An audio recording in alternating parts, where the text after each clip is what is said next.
additions there for local governments or local authorities. I thought we'd do a little exercise though to start, because this is our last session, Kathy. Just a bit of reflection on what we covered and some of the key learnings or things that really resonated with people. So I want to do a little exercise where I'm going to give everybody a couple of minutes just to think about the content we've covered, all about road safety audit, the different users, the process, all of those sorts of things. And just think of one thing. Okay, don't type it into the chat yet, but I'm going to ask you to type one thing into the chat that you either, learned, really resonated with you, or something, you've been thinking about from there, something maybe you didn't know that, or it could even be something you maybe not fully agree with yet, or you don't agree with, you completely disagree with. That's okay. I just want one takeaway. It's a little, bit of an exercise to think back through the content. So take 2 minutes now and then write it in. And of course, because it's a Thursday, I like to give out a prize. I've listed 6 things. They are by no means like the 6 most important things. They're just 6 random things. I looked through the content of the course and I said, I'll take that one, take that little learning and this bit. If you match one of those 6, you can have a prize.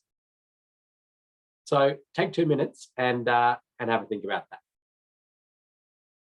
Here. And I'm then going to give you the challenging task of working out who prizes go to based on what I end up putting up. And I'm going to talk to a few first here.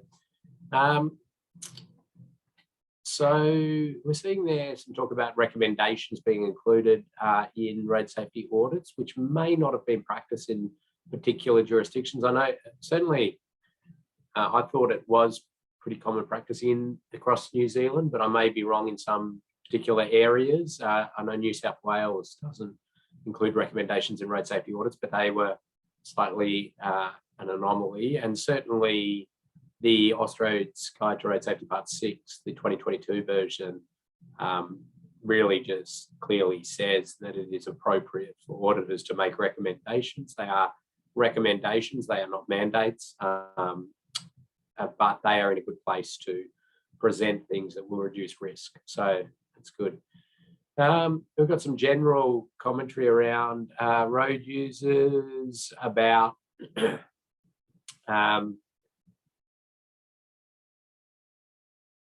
likelihood and severity of crashes, and I think the new table in Austroads will help there, which I believe will be more of what New Zealand is going towards in future releases of local guidance. How much an auditor should know about design standards is still unclear. It's a good point. You want to have a mix of auditors. It is in an ideal situation in your team with people that really do know standards and guidelines intensely well. And then you can supplement that with people who may not, and that's okay, because they may see things completely differently. Sometimes people who are super embedded in the standards and guidelines can't see the forest from the trees there, and so that's why we like those wider perspectives. So there's no particular answer on that. I suppose, especially at the detailed design stage, I'd suggest not taking on those unless you are in a team with somebody who really knows the standards and guidelines, unless you are that person.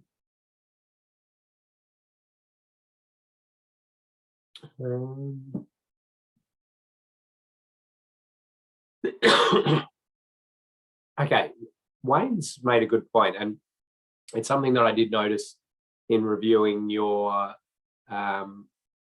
desktop 360-degree vision audit write-ups was there's still quite a bit of confusion around primary versus supporting treatments, and it's a very hard concept, I think, to get. Well, it's not a hard concept; it's a new concept. People are still getting their head around that. A lot of people that have done the Safe System Assessment course have had more practice in that, and they seem to be starting to get pretty good at that. What we're trying to,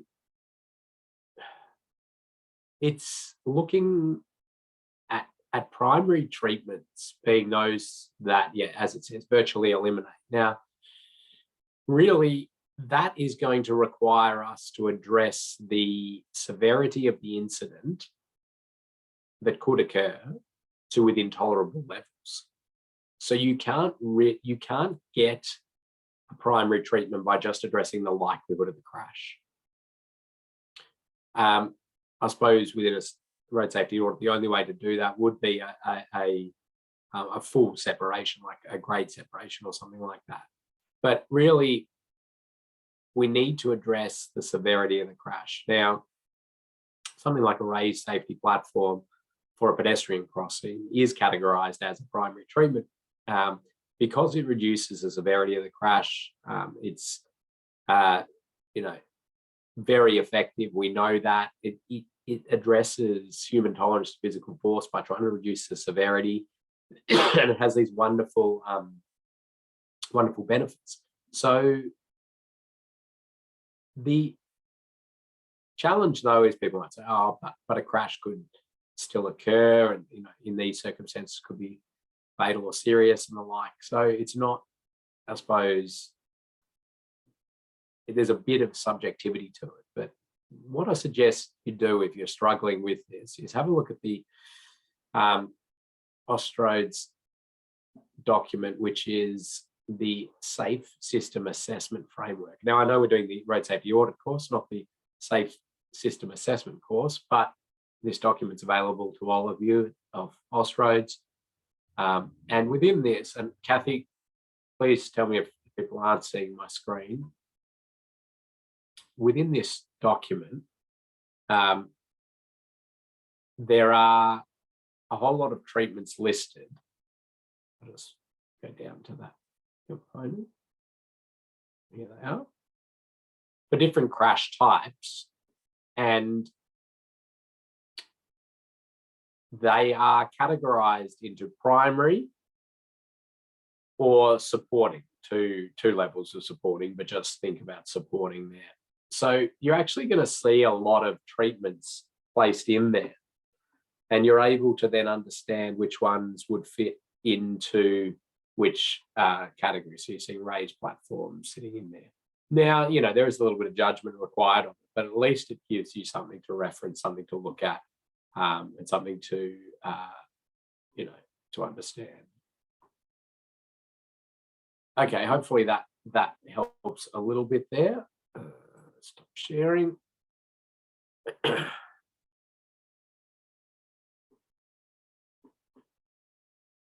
Sorry, I'm going back to try to find where I was. There's so many good things coming in there. So crash migration, thinking about the scope of the audit and transferring crashes, I think that's a good one. It's good to talk about that with Fergus. You're trying to keep text succinct, I think, is good, and using that formula that we've given you. Certainly wrote that a few times to people. Just use that formula of the finding, so the issue, the crash, the risk factors, any standards and guidelines if appropriate. Prompt lists. I'm not going to go through all of these, but they are very good.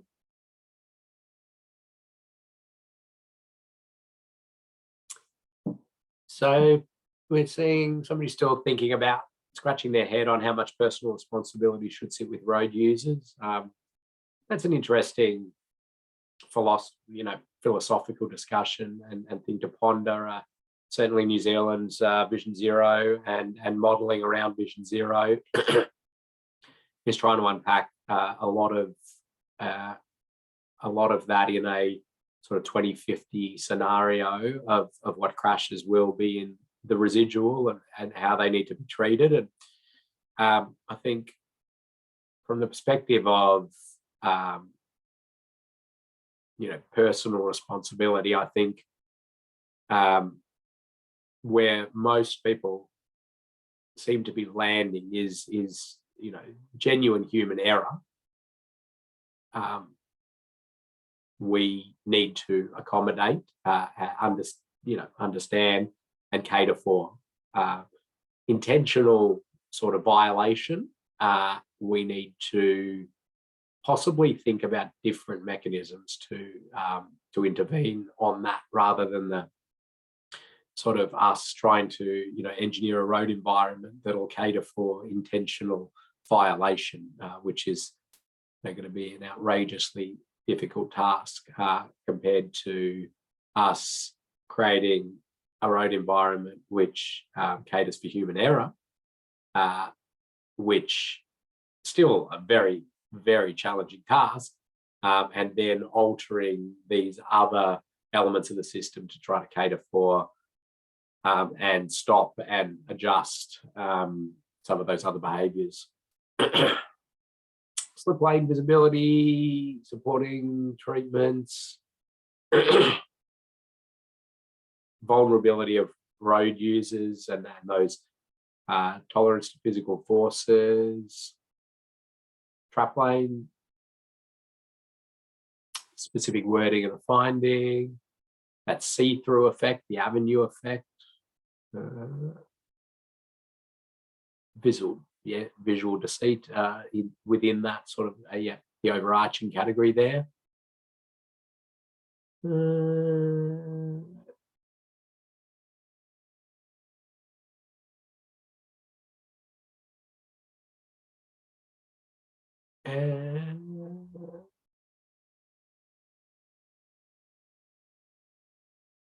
Okay, that's good. So final question that came in from Simon. Do you have any good sources of info for finding out latest road safety findings, common trends, etc.? That's a really good question and a great point. Unfortunately, there isn't a sort of centralized area for that. There's a whole raft of things.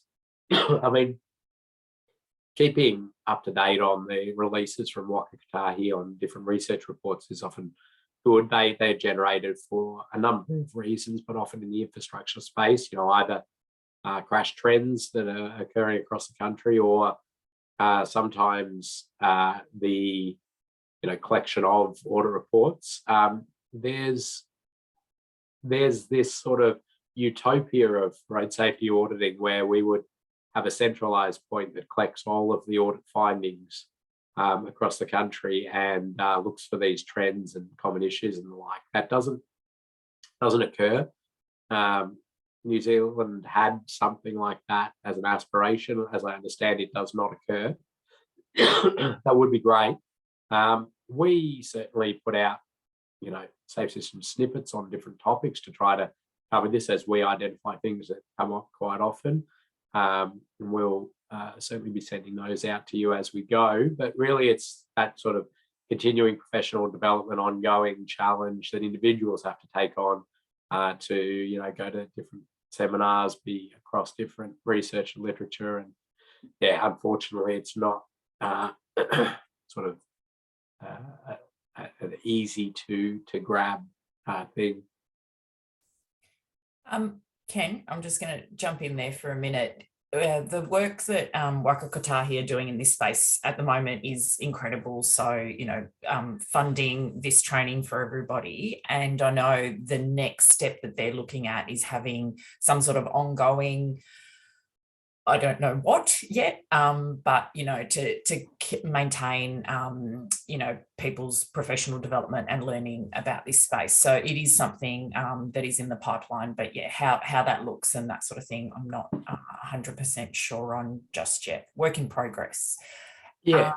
The other one on that is the, if you're not on the mailing list for the, I think it's Towards Zero newsletter from Waka Kotahi, yeah, really should get onto that. Perhaps we can send a link to subscribe to that.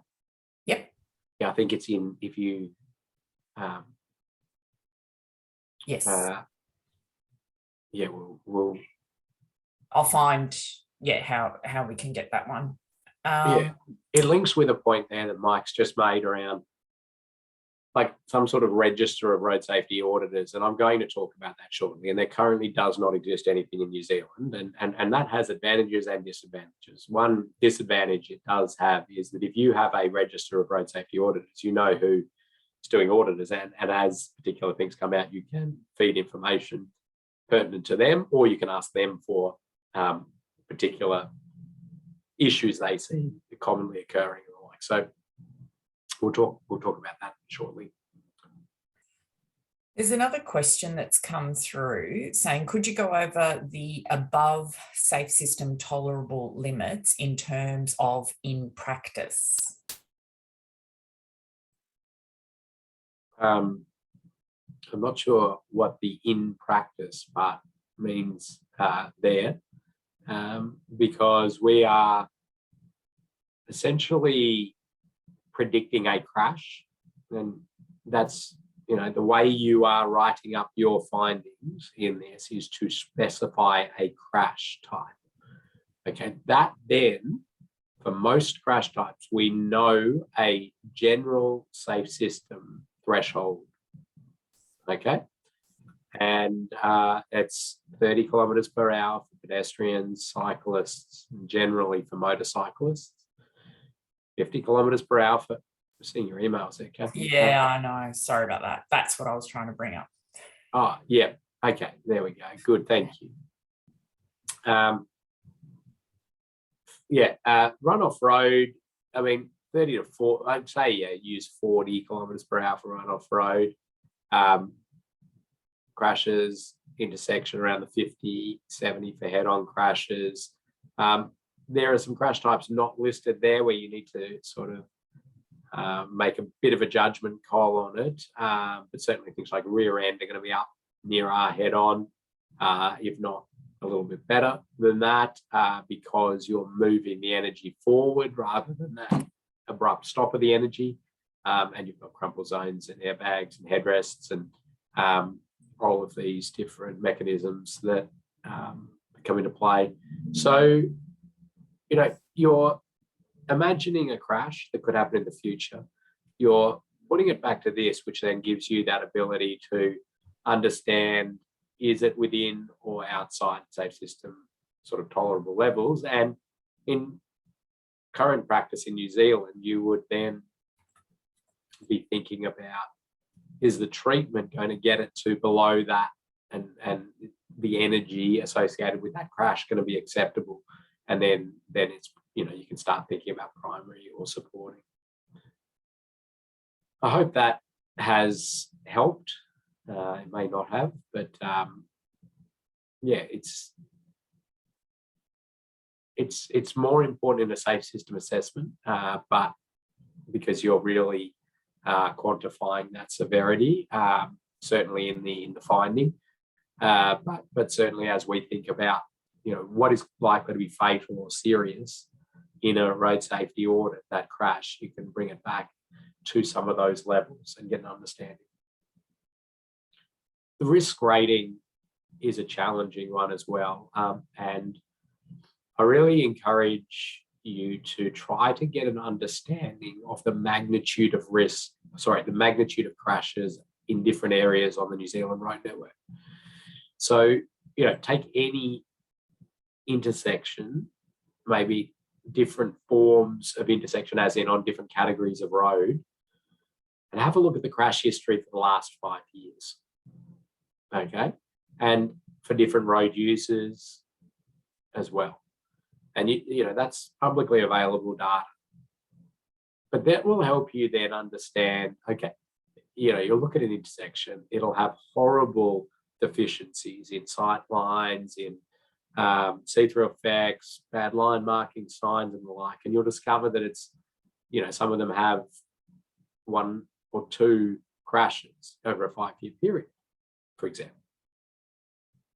So then when you're doing an audit of a similar intersection, to attribute a deficiency to creating a likelihood of one serious injury crash per year, you're talking about then an intersection that would have 5 serious injury crashes over 5 years. And we're talking, that's really going to be quite a highly serious, intersection in the scheme of things. And I'm not saying that to try to say that there's not an issue at that intersection, but I'm just trying to help you calibrate your risk rating, because as usual, we see a lot of high risk ratings from your desktops that are, I would say, over exaggerating the risk. And there was I'm pretty sure it was New Zealand. I think it was Colin Brodie and Fergus Tate were telling me about it, and I haven't seen it, but I was told there was a bit of work done to take road safety audits and try to understand what the crash, fatal and serious injury problem would be in New Zealand if the risk ratings in the audits were correct. And then it was sort of 30 to 50 times as many deaths and serious injuries because they are over risk rated. Now it's it's a challenge. It's a challenge. But why do we care about that? We care about that because we need the issues that are significant in terms of generating death and serious injury on the New Zealand road network to be flagged and highlighted. And the tweaks around the edges, they can be recognised, but they should be recognised for what they are. Yeah, they'll be treated and often easily treated, but it's to really help in that prioritisation and allocation of funding and alterations in projects that may have serious project consequences, and we need to be able to help and assist the project team in understanding which of those are super important to do and which are a bit less important. Any other questions there, Kathy? No, we're all good at the minute, but I don't think we've had a good discussion there, but I don't think you've actually said what your 6 were, because I've been ready to mark down the prizes, and yeah. I was just enjoying chatting. Yeah, I know. It was good, but people want their prizes. Anyway. Tone, yes. All right. I was just about to bring that up and then get into a little bit of content. Let's see what we've got here. All right. And another question's come in. Should recommendations be presented in order of risk, safe system assessment, or by crash type, movement type?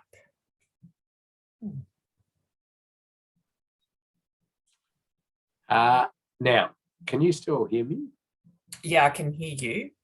It says you're screen sharing, but we're not seeing anything. Yeah. My computer's playing up a little bit. Okay. With that.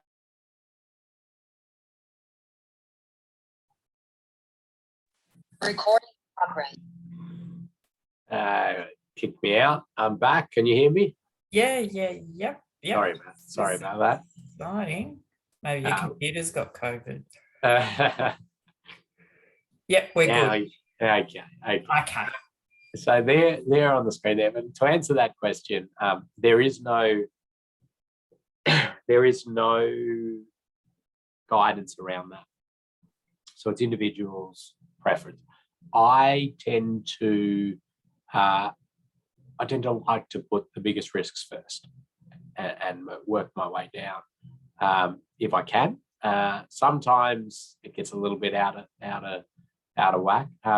Others do like to group them into themes, run-off road, or intersection, and go through all of the different risk ratings for each of those. So maybe some of the people who have done some auditing in this group, maybe type into the chat what you do, maybe it's just work out what's best for you. From receiving road safety audits as a designer or a project manager and engineer, I did like the highest risk ones first, because I was like, okay, well, we've got to address these and work my way down. The other thing I suppose I do warn of is, like, and it goes back to this risk rating. If you have an audit of an intersection or something like that, and you come up with 500 issues, there may be 500 things that you can find. Okay, there's like a little bit of a trip hazard in on the footpath, and there's the paint's worn on the 17th guidepost, and the little things like that. To a degree, I think you do a disservice to your audit report in terms of, the big issues are just going to get swamped with all these thousands of other things to do. So you really do want to make sure they're issues that meet that minimum sort of requirement of risk from that genuine perspective. I hope that helps a bit, but yeah, really you're free to present that however you want. Okay, so I had there road safety audits proactive, crash reduction study is reactive, dynamic visual obstruction, masking, bicycle safety grades, pedestrian desire lines, structure of the road safety audit finding, the formula, and severity of injury, safe system tolerances. So those bottom two were certainly mentioned. I don't know if any of the others, I skipped through a few, got in there, but there were a few people in the theme of the bottom two. But I do think that everything people were presenting there was really worthwhile, really great stuff. Again, these aren't the 6 most important things by any means, but they were, well, some of them are very important, but some of them are sort of very specific things. So don't worry if you didn't quite have those, but thank you. And I think it was a good way to sort of recap on the course. Excellent. I will work out who gets prizes, and maybe just everyone. Was there a trap lane in the homework? East approach. It was a merge fundamentally. I think this is the desktop 360 audit. Yeah, I don't think there was an actual trap lane. It was a very short. There was a very short taper of a merge in there, which was an awkward. Sort of would be an awkward position, and some of you picked that up really well. But as I recall, there wasn't a distinct trap lane. Okay, very good. Mike's offered the following comment, which needs to also separate what is the issue, what is observation whilst on site, and what is outside of project. And John's chipped in with, and not all jumbled in together makes a lot of work. So I assume that's on the audit findings. I think they're both really good comments. I suppose I was, agree with what's being said there. Well done, thank you. Okay, so let's now. Sorry, this session was always scheduled shorter than the rest. We schedule it shorter than the rest to give you time to catch up on quizzes, desktop audit, and the audit you're doing. So we only ever schedule an hour and a half for this one. And even within that hour and a half, we have an allocation of time to discuss your current road safety audit or some of the things that we've already been discussing. So please, if you've got questions on what you're currently doing or any other things, drop them into the chat, and we do have time allocated to go through some of those. Okay. But what we want to cover off today is road safety audit administration, accreditation, legal, liability, and those sorts of things. And I'm sort of do this in a broad way of showing you what's happening in Australia and New Zealand across a variety of jurisdictions, and that's to give you some general understanding of things that are available to you in terms of accreditation, registration as a New Zealander, and also so the general state of play. So I want to tell you about the requirements from different jurisdictions for road safety audit accreditation and show you those registers that are available to New Zealanders and any potential risks for auditors as they undertake road safety audits or those that procure road safety audits, so the project managers and designers. So let's start with the legal liability side of things. And, the disclaimer is that I'm not a lawyer and I'm not providing legal advice here. And I certainly don't know New Zealand's legal system well at all. But what I have done in my career is quite a bit of expert witness or as a road authority representative being put in the stand and I suppose being quizzed and questioned around policies, practices, procedures by lawyers and coroners and the like. So I'll sort of frame things from that perspective, but you certainly, need to consider your own legal advice if you're really heavily playing in this space. Some of the particular issues for auditors themselves. Okay, now I've got a list there, but if you finish this course and off you go and you start doing road safety audits, there is potential legal implications as with any professional work. The first thing I put up there is client focused. And what I mean by that is if you are required to undertake a road safety audit or you're asked to undertake a road safety audit by maybe a developer or something like that, because the road controlling authority has required that, and the developer has a particular objective in mind, and that's to make money. And the auditor is sort of seen as this person or this team that will ensure that they, deliver the joining to the public road network of their development and the internal workings of their development in a safe manner for the travelling public. So they want it to be safe too, but there's big sort of grey areas of what is safe and acceptable and what is not. And this is where we do, and we have seen across Australia. I can't speak directly to any cases in New Zealand, but we certainly have seen this in Australia where there's a bit of questioning of whether there was a soft audit done. That was a term that was used. And, the scenarios being big, big hardware warehouses, big box style, popping up and lots of audits around Australia being done and really not presenting any of the issues that were there because the implications were quite expensive on the development. Obviously, you can see the issues with that. It's a very hard one to actually specifically say that's client focused and that's not, but it's just something to flag.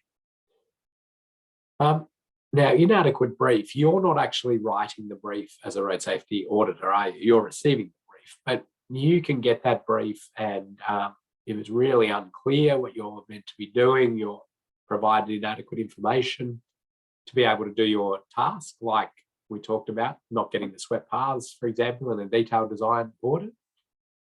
You've got a bit of a responsibility there to speak up.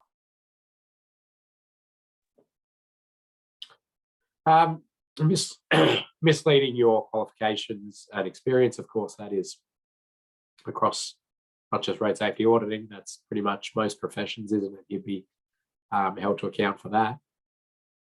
Not following the correct process. Not visiting the site during the daytime and the nighttime, if that is specified in your brief.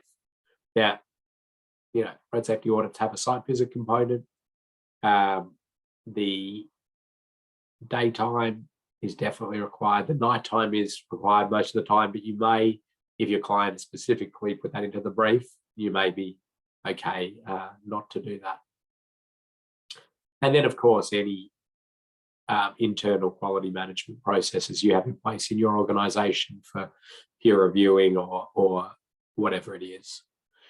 And then really, in most jurisdictions, you're held to reasonable assessment. And reasonable is something that really only gets played out in the court. But, would your peers have picked up that issue and the like? So there are a few things for you as auditors as you go out there and undertake road safety audits to have a think about. Let's have a look from the customer's perspective, the procurer of the auditor, road controlling authority, or whoever it is. So if you're intentionally holding back information, that would be useful for the auditors to undertake their job and identify risk in a project. That's obviously going to be an issue, and maybe it's being held back because you don't want, you don't want to know that answer, or that's not what you want to see because it's going to cause all sorts of other issues. These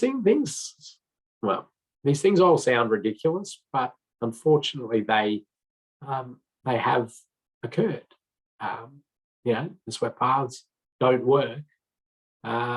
quite work, but there's millions of dollars to alter that, and so those swept paths are not provided. I mean, that's not a good outcome. The intersection will probably function adequately for a very long time without incident, because people, what are the odds of two large vehicles turning at the same time, and vehicle drivers are pretty good and they won't do that, but it's not right. So requesting recommendations is another one, or requesting specifics within recommendations to be altered and the like. It's very common. And you can be respectful to your client and say, thanks for your comments there. We'll consider that. We're providing independent service here though, so we'll make our own judgments on whether that should be included or not, and the magnitude of that. But certainly, I think I gave you that example in the bike audit where there's flat out demand for us to remove remove whole findings because they didn't align with some specific things that they had, and that could cause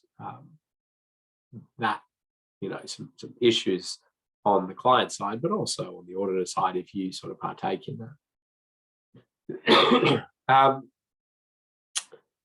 So then once the audit's received, we talked about doing something with it, and that's important. Documenting. Do you take on these recommendations to accept them? Do you reject them? Do you defer them? Do you do something else to mitigate risk? There's no, the courts are fully understanding of lack of resources.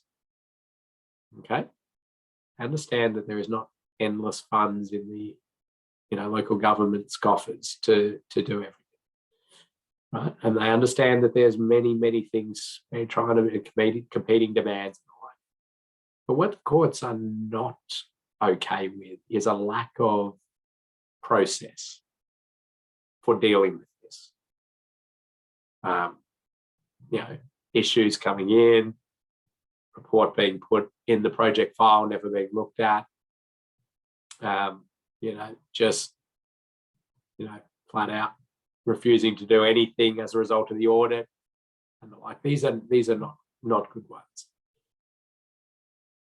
Means of prioritizing, and that goes across the recommendations come in, but a really important one for, especially I find for local controlling authorities, is means of prioritization of when audits will be undertaken.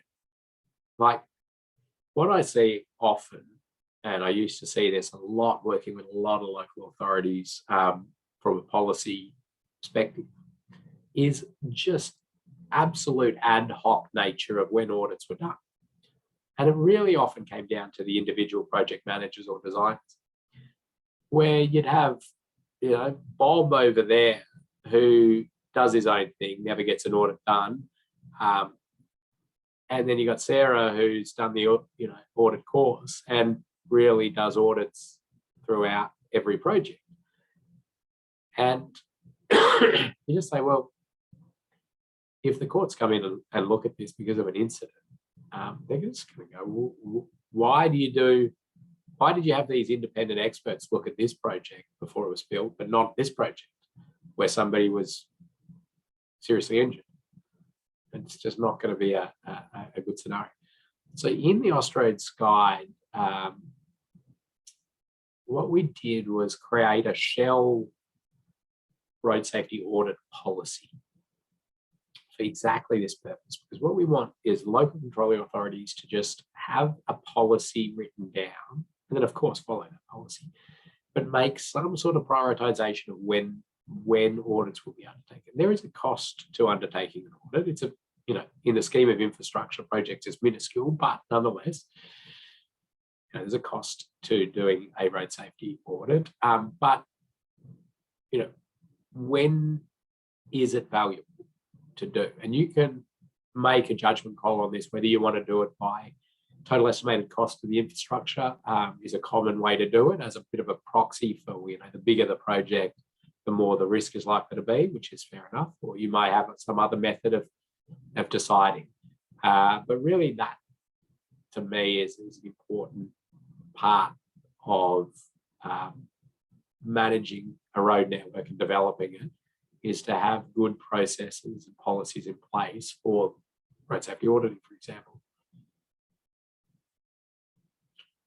Yeah, and then authorities are held to that to what would be a reasonable process, and again, reasonable being played out in what would be expected. What's the funding available, and what would peers do in the same situation.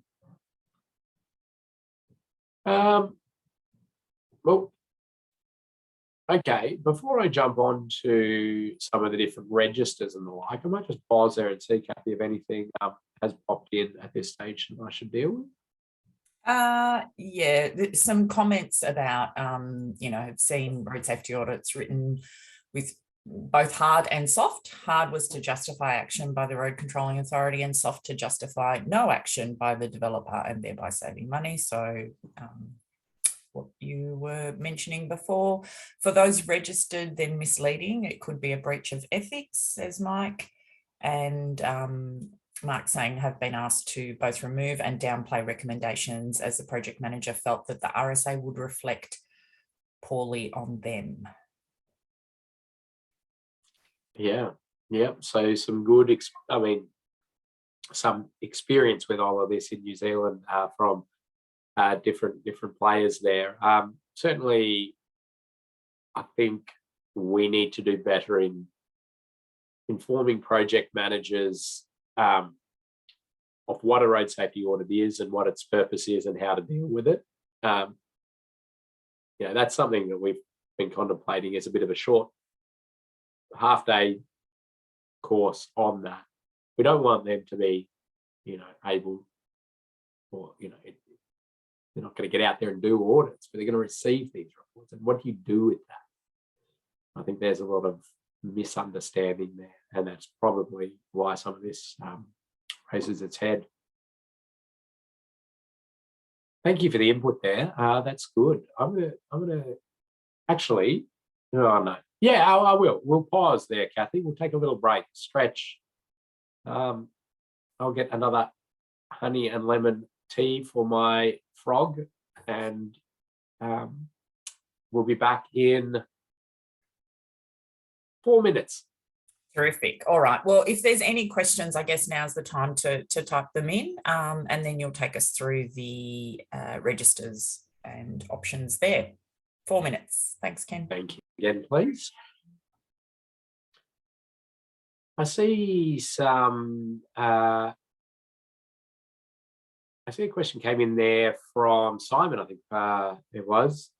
If the safety engineer at a local authority sees a road safety audit complete, can they add the comments if not picked up by the audit team? What a great question and a great point. Well, first of all, the local safety engineer absolutely can be adding things to the project as issues, but not to the audit report itself. What you can do is ask the audit team, did you consider this? Because as you know, you only report in an audit things that you think are issues. Now, you may have considered it and decided it's not an issue, but they may have missed it. Now, the audit team then could say, actually, no, that's a fair point. We will add that in. It's their choice. But you can't get in there and add issues. But if you are the safety engineer of a local controlling authority, you have absolute mandate to point out things that you believe are safety concerns, regardless of whether they're presented or not in a road safety audit. Absolutely, that's part of the fundamentals of your role. Now, any other things coming in there? There's a bit of chatter going on, it looks like, which is great. I do love seeing chat happening in the background. It's like it's the best we could do of that, having lunch in an in-person course and chatting and networking.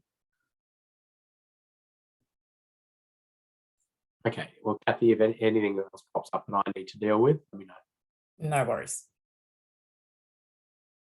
What we have put into your into Moodle is this sort of summary page that I made of a whole lot of jurisdictions, so Australia and New Zealand, on what their requirements are to be a road safety auditor, accredited auditor, or just recognised.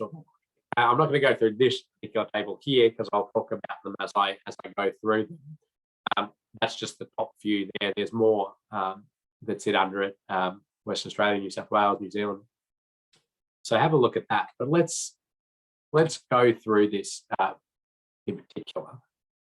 I'm going to start with most jurisdictions have two levels of auditor, and they have a road safety auditor or a senior road safety auditor. Now, the Austroads Guide has, the 2022 version has, reinforced this, that you have, well, actually added another category, a trainee, as somebody, just very early, essentially what you're kind of doing at the moment for different audits and things like that. But as soon as you sort of pass the course, you road safety auditor in most jurisdictions, and you continue to learn, work with senior auditors. And then after a certain competencies are met, or certain time has elapsed, or number of audits have elapsed, you graduate up to a senior auditor. Now, senior auditors are the ones that then can be appointed the team leader of the audit. Okay, so some jurisdictions will just call them the team leader, but we, as a generic term. The reason for that is that you might have 2 or 3 senior auditors in an audit team, and one will be appointed, given the hat of team leader.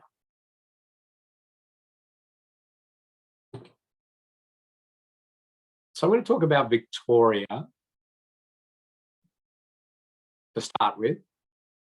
And I'll talk about Queensland, South Australia, and we'll talk about, actually, I better clarify New Zealand. New Zealand does not currently have any sort of register official accreditation of road safety auditors at this stage. It's been looked at.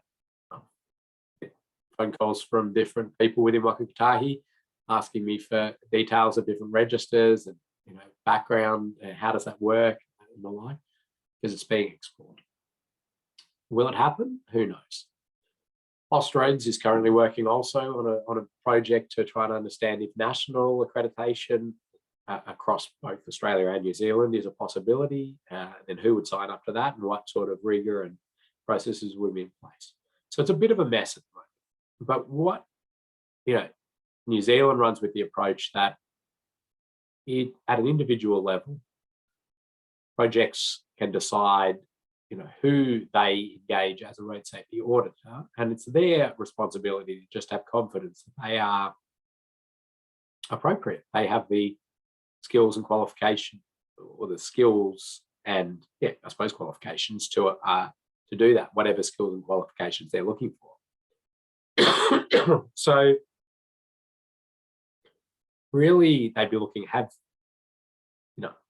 they completed some sort of road safety audit course? So have they successfully completed this course or an equivalent course from around the world that they're comfortable with? It's a bit of an ask though for a project manager to be unpacking the validity of a UK road safety audit course. So if they've been through this, they know the process. And then really apart from that, it's just general confidence in the organisation or the individual and the processes and the insurances and everything like that.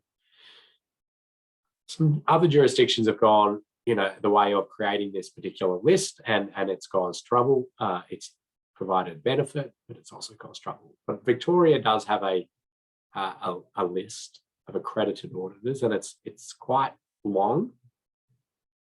And to get on that list, you, as a road safety auditor, accredited road safety auditor, you need to have completed this course or an equivalent course that is recognised by the Victorian government. And this course is recognised. Some experience in road safety engineering, road design, traffic management, or road use behaviour. Now, having looked at all of your roles, you're all in that space, and it's not very stringent for this entry-level road safety audit qualification. To progress from there up to a senior road safety auditor, you need to have done the appropriate course, and you need to have 5 years experience in the general field of road safety engineering, design, traffic management, or road use behaviour. You need to undertake 5 road safety audits. Now, say they're with a senior road safety auditor, it's with somebody with, proven experience in road safety auditing. So they're not going to actually check, is the team leader on our register? It's just, that you got mentoring, you got leadership, you got advice, you're part of a team. There was a experienced person there helping. So this website, vrsa.com.au, victorianroadsafetyauditors.com.au, is actually available to everybody, including New Zealanders. There's a little trick though. When you go to register, it's going to ask you for an address, and it needs an Australian address in the background. It's that, you can hide it. It doesn't need to be shown to anybody. So what we suggest you do if you want to just get on this register to have another qualification, and if anybody asks you, say, well, I'm a Victorian government registered road safety auditor, just put down the Safe System Solutions address, which you can find by Googling us. That's fine. They never use the actual physical address. It's never been used in the 15 years this has been up and running. So this is a website. I'll briefly take you through it, and then Kathy will probably show you live a few of these. But the first thing that's on here is a disclaimer. And it basically says there's a big list of road safety auditors on here. We can't guarantee any are any good. We can just guarantee that they've done a course and they've met these basic requirements. But you go and, buyer beware. You work it out yourself. Anyway, so then agree to continue. And then you get into the home bit. Now, you're going to register as an auditor if you want to.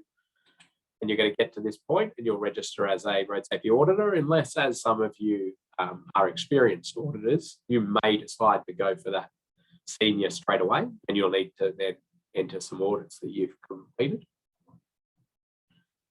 And you enter in your details. Note here that you've got the ability to hide from the public. So you just check that box if you want.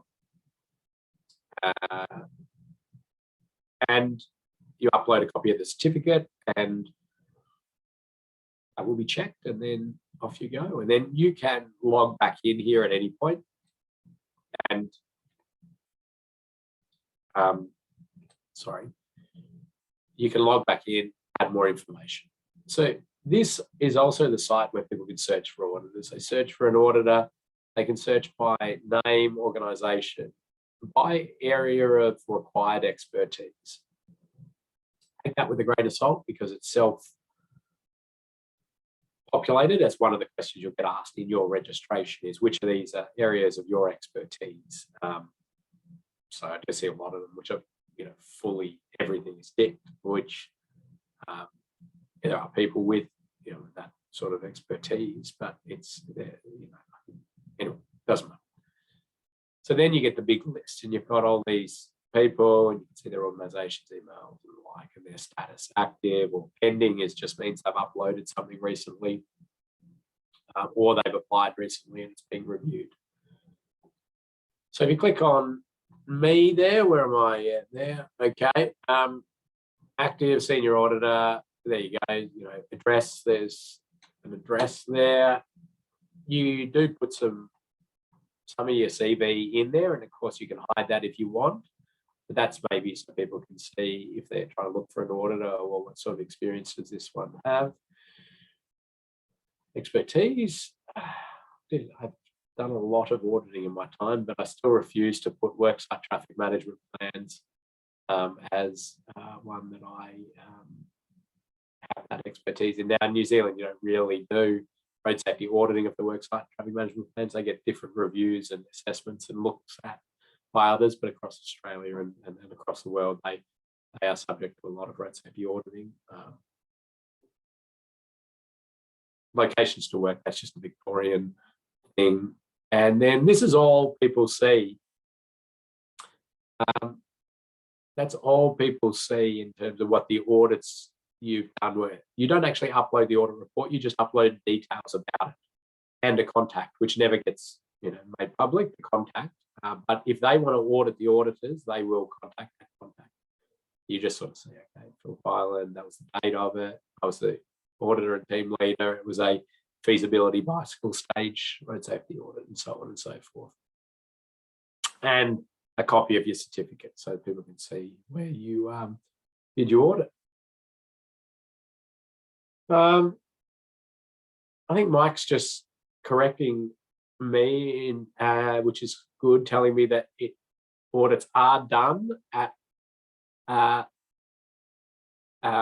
construction sites for large projects. That's a good thing. There's a bit of, I suppose, confusion in terminology, I think, then within New Zealand industry. I talked to different, parts of Waka Kotahi about their policies and the like, and they don't tend to refer to them as road safety audits as much, but perhaps at an industry practice level, they are more road safety audits. So I'll sort of avoid too much of the discussion, but maybe for those who are interested in that one, sounds like Mike's your man to go to ask a bit more detail around that.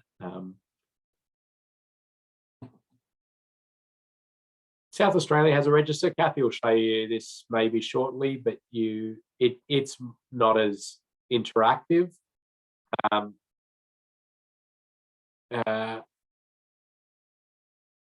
Mark's saying that the code of practice for temporary traffic management has just changed and there is now an auditor qualification. See, the thing I would question is though, that is that auditor a compliance checker?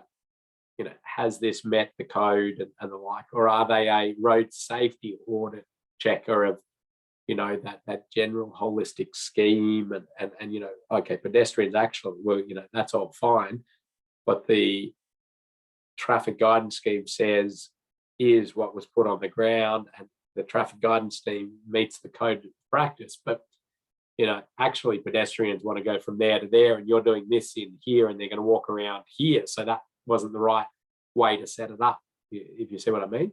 You can certainly get things to meet codes and meet particulars that have safety deficiencies. And that's the kind of differentiation which gets murky in that space. Qualification's not yet active. So watch that space. The South Australians pretty close to the Victorians. They just upload a PDF every 6 months or so. So you just apply through the process there. They endorse and accept this course as well. And there's the list of auditors, safe system assessors, heavy vehicle route assessors, all different things. But I do suggest, as an easy one, just jump onto vrsa.com.au if you want to add that qualification as such and be called an accredited auditor. Kathy, I'll hand back to you if you want to show anybody anything there. Thanks, Ken. Yeah, let's do it. There's also the Queensland one. I forgot about Queensland. Yeah, you show Queensland live. Mm-hmm. Again, New Zealanders could apply on the Queensland register, absolutely. And this one just has your list of current road safety auditors. Your application is here to register, and then a maintenance application, which is done every year. Is that right? Yeah. For that one? Yeah. Yeah. And the senior auditors are underneath the road safety auditors. If you scroll down, if you want to. There they are. Yep. There you are. Very good. I'm on there. Yes. Great. Also, I just found you in the Victorian one. I note you are updating your past audits. Well, you have to put one in a year to maintain your status as a senior auditor, and I just pretty much put one in a year these days. I do lots more audits than that, but just to it's just filling out paperwork otherwise. That's good. Thank you. Okay. Does anybody have any questions on that before Kathy just shows you maybe in Moodle how to finish this course?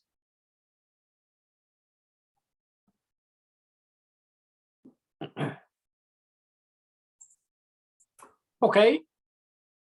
Over to you, Kathy. How do they finish this? And also, I suppose, what are the dates and things that everything needs to be done by? Yeah, for sure.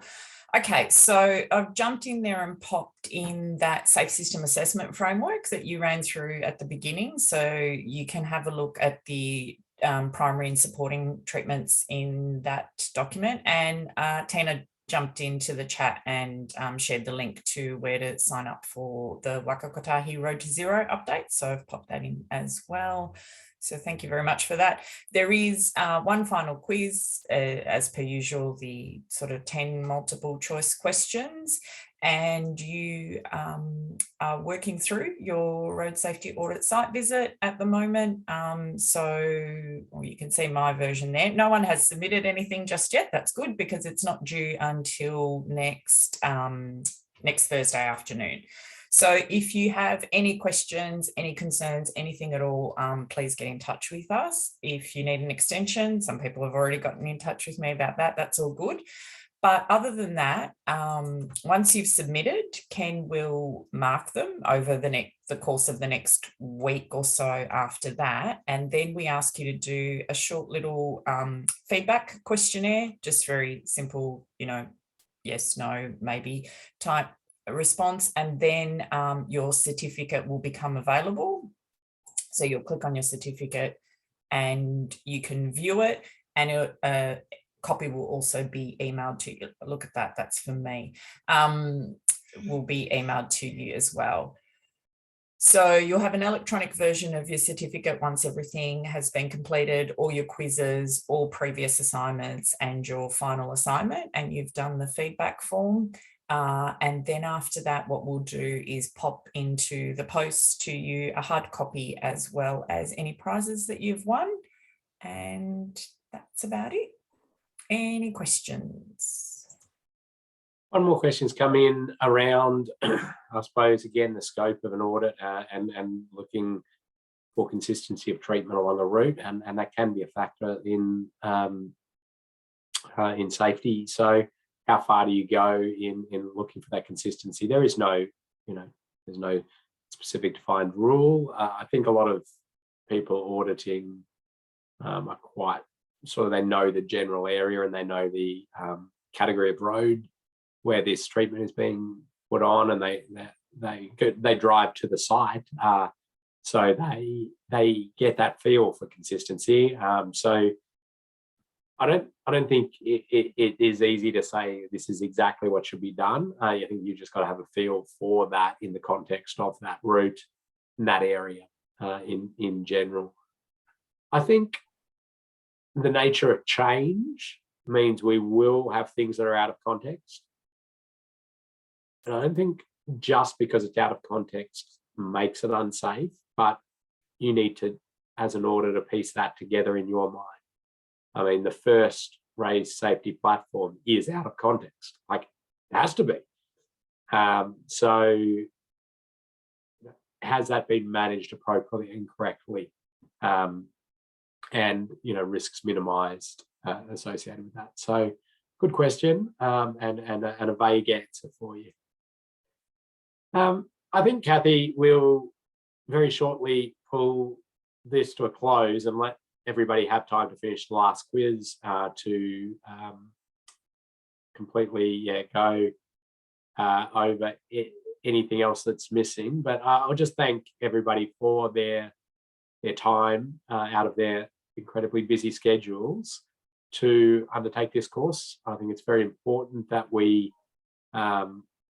we continue to try to build capability capacity in different road safety aspects, in auditing, safe system assessment, all the design areas, barriers, pedestrian, cyclist, movement in place, or one network framework, and all of this, huge amount of stuff. And that continuing professional development is how we will continue to build and improve. So thank you for doing that. I hope you've found some stuff there that has helped you along.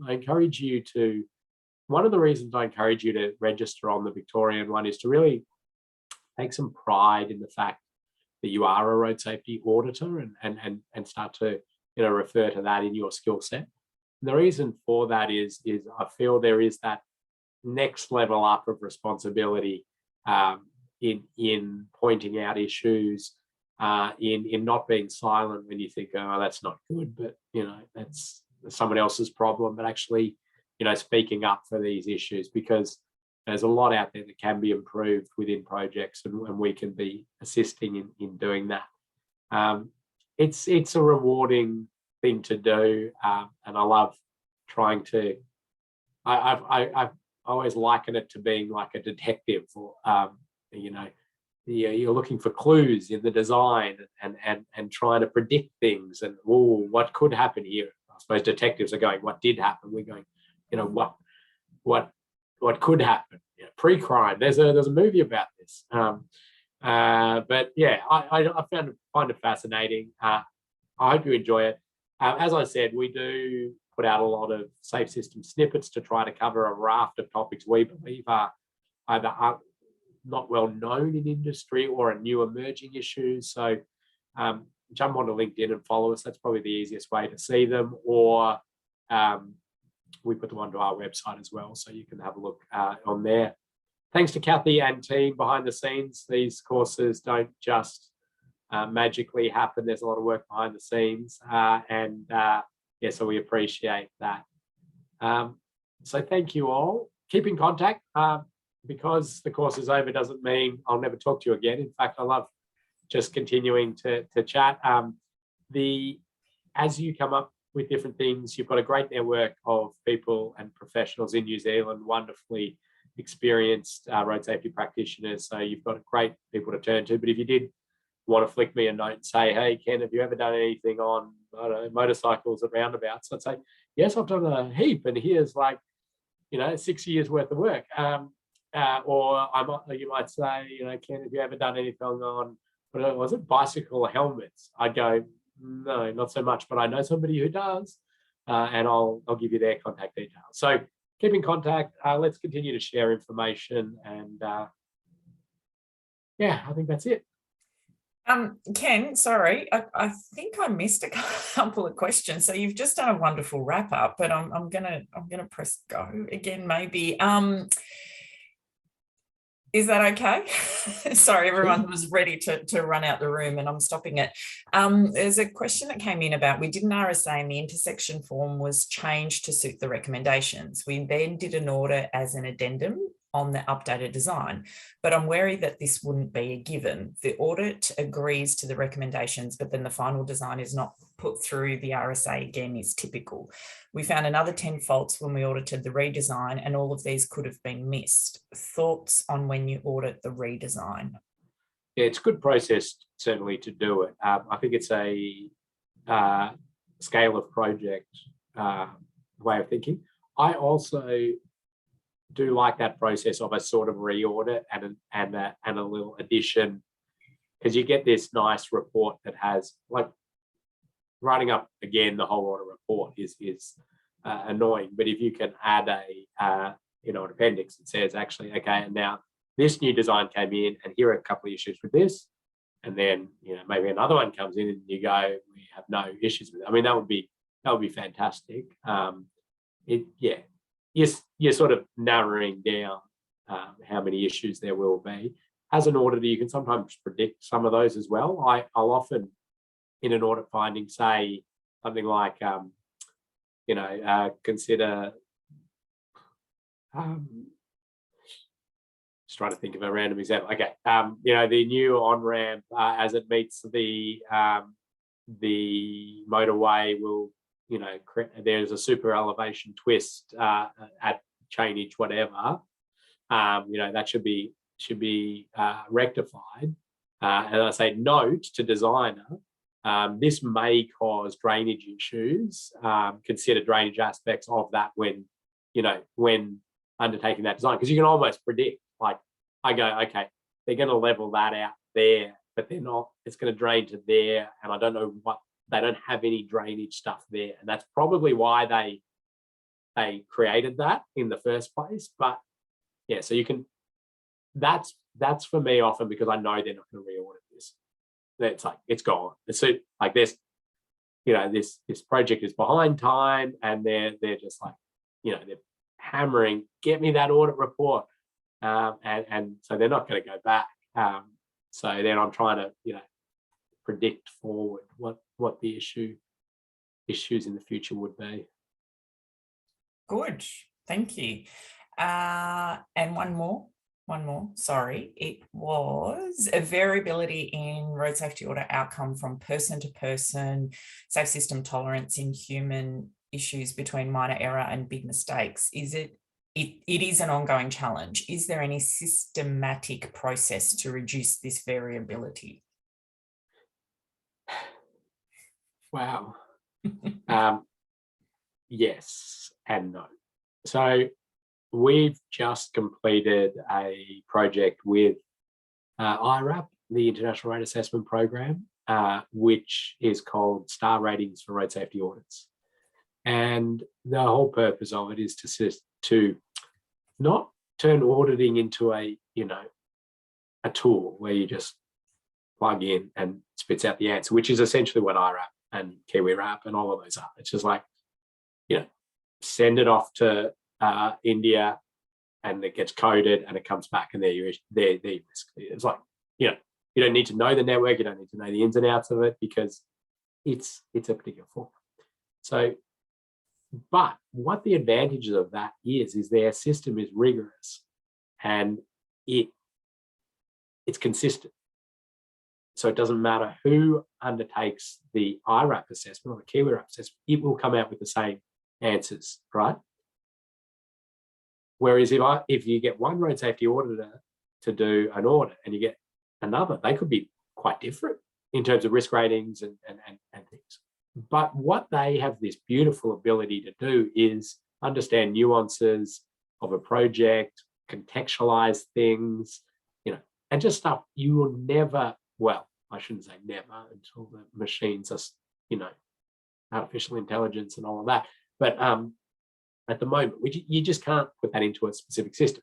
But what we've done is sort of integrated and mashed the two together, where we put, you do your audit finding, and then you do your recommendation, and you star rate each of those in a very light star rating. And so it'll say, you've got this existing road and it's got a 1-star rating for safety. We recommend you do this, and that will bring it up to a 3-star. And those star ratings are based on IRA. Often though, within that, you will audit, you'll go, this is a 1-star. We suggest you do this. It will stay a 1-star. But we still suggest you do it. But the reason for that is it shows sometimes the magnitude of change.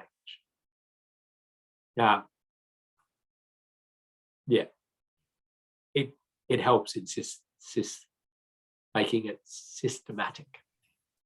Nice. Watch this space, because we are going to release some guidelines around that. I don't know whether New Zealand will take any of it on.